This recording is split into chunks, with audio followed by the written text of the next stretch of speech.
শুক্রবার তেলিয়ামুড়ার সর্দু করকরি এলাকায় বিধায়িকা কল্যাণী সাহা রায়ের উপস্থিতিতে এক বর্ণাঢ্য র্যালির মাধ্যমে উদযাপিত হল 46তম ককবরক ভাষা দিবস।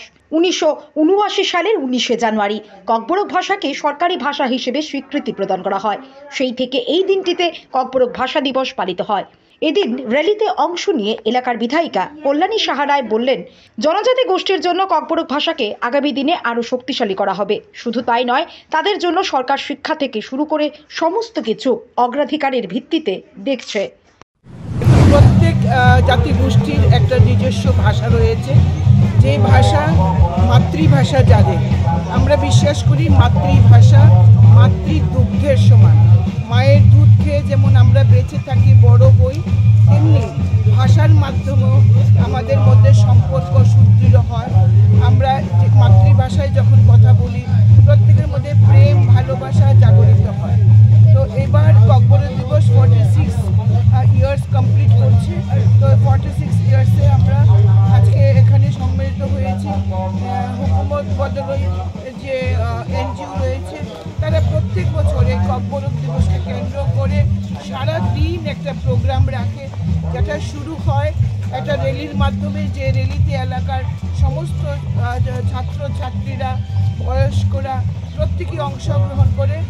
জাতি ধর্ম বর্ণ নির্বিশেষে এই র্যালি অনুষ্ঠিত হয় এবং সারা দিন ব্যাপী এখানে প্রোগ্রাম চলতে থাকে। সাংস্কৃতিক প্রোগ্রাম, সামাজিক অনুষ্ঠান যেমন কম্বল বিতরণ, দরিদ্র ছাত্রছাত্রীদের মধ্যে বই খাতার বিতরণ, এই ধরনের প্রোগ্রাম এই এনজিওটি করতে থাকে এবং প্রতি বছর আমি এখানে আসি।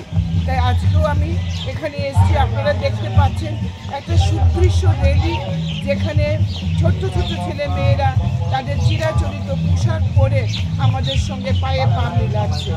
আমি ককবরক দিবসে ককবরক ভাষাভাষীদের প্রত্যেককে আন্তরিকভাবে ধন্যবাদ জানাচ্ছি, শুভেচ্ছা জ্ঞাপন করছি।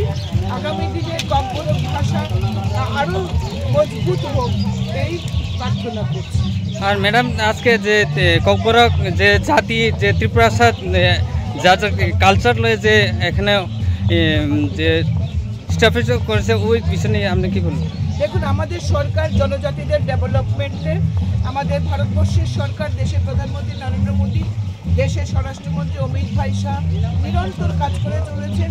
জনজাতি গোষ্ঠীর সবাইকে আর্থিক, সামাজিক এবং শিক্ষা স্বাস্থ্যের অধিকার দেওয়ার জন্য বাজেটে অধিক অর্থ বরাদ্দ করা হচ্ছে প্রত্যেক বছর।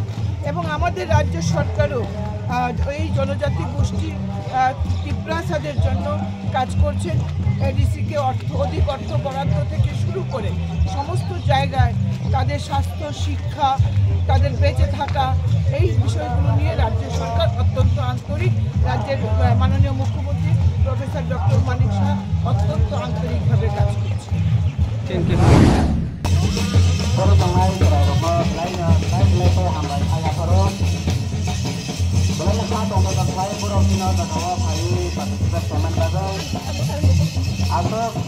Asal satu